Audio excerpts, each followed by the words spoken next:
Hello student, अगर आप standard 10th में हो और आपको √2, √3 और √5 दोनों में प्रॉब्लम हो रही है प्रूव करने में इरेशनल, तो आप सिंपल तरीके से ये फॉर्मेट को याद कर सकते हो, याद रख सकते हो। और जहाँ जहाँ पर मैंने ब्लैंक्स किया है वहाँ पर आपको क्या करना है, √2 अगर है एग्ज़ाम में तो आपको वहाँ पर √2 लिखना है, अगर √3 है तो वहाँ पर आपको √3 लिखना है, और √5 है तो यहाँ पर आपको √5 लिखना है। जैसे कि यहाँ पर लिखा है let dash be a rational number. अगर √2 के बारे में है तो हम सबसे पहले √2 के बारे में लिखेंगे।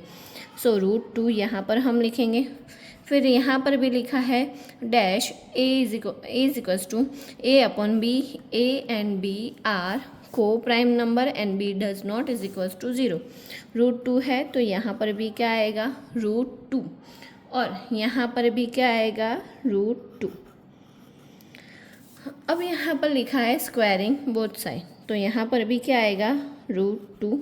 अब यहाँ पर स्क्वायर किया है तो यहाँ पर रूट और स्क्वायर क्या हो जाएगा, निकल जाएगा, तो यहाँ पर सिर्फ 2 आएगा। फिर से यहाँ पर क्या बोला है कि √2 मतलब कि यहाँ पर 2 है तो यहाँ पर भी हम क्या लिखेंगे, 2 डिवाइड कर सकता है ए स्क्वायर को, तो 2 डिवाइड कर सकता है ए को भी। मतलब कि अगर कोई ऐसा नंबर है जो उसके स्क्वायर को डिवाइड कर सकता है तो उसका जो ओरिजिनल नंबर है उसे भी डिवाइड कर सकता है। जैसे कि यहाँ पर लिखा है कि 4 का स्क्वायर क्या होता है, 16 को अगर 2 डिवाइड कर सकता है तो वो किसका स्क्वायर है, 4 को भी यहाँ पर 2 डिवाइड कर सकता है। सो यहाँ पर भी क्या आएगा, 2 आएगा। 2c is equals to a where the c is any integers और कांस्टेंट। c क्या हो सकता है, इंटीजर्स भी हो सकता है, कांस्टेंट भी हो सकता है। फिर से हमें यही इक्वेशन को क्या करना है, स्क्वायर करना है। सो स्क्वायर करेंगे तो यहाँ पर क्या आएगा, 2 आएगा। अब यहाँ पर 2c स्क्वायर किया है तो यहाँ पर आंसर क्या आएगा, 4 आएगा, और यहाँ पर भी क्या आएगा, 2 आएगा। अब यहाँ पर एक चीज़ याद रखनी है कि यहाँ पर 2c square is equals to a square लिखा है, तो यहाँ पर आप इक्वेशन 1 देखो। इक्वेशन 1 में क्या लिखा है, a square is equals to 2b square. So यहाँ पर हमने ए स्क्वायर की जगह पर क्या लिखा है, 2b स्क्वायर लिखा है।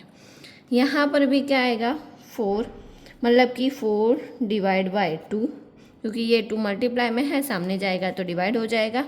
सो 2 2 ज़ा 4, तो यहाँ पर आएगा 2।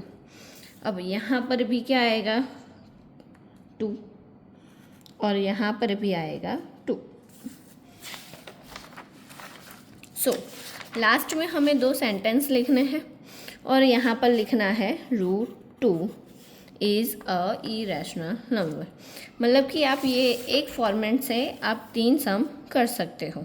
सो ये फॉर्मेट अगर आप याद रखोगे तो बाकी के 3 सम आपको वैसे ही आ जाएंगे।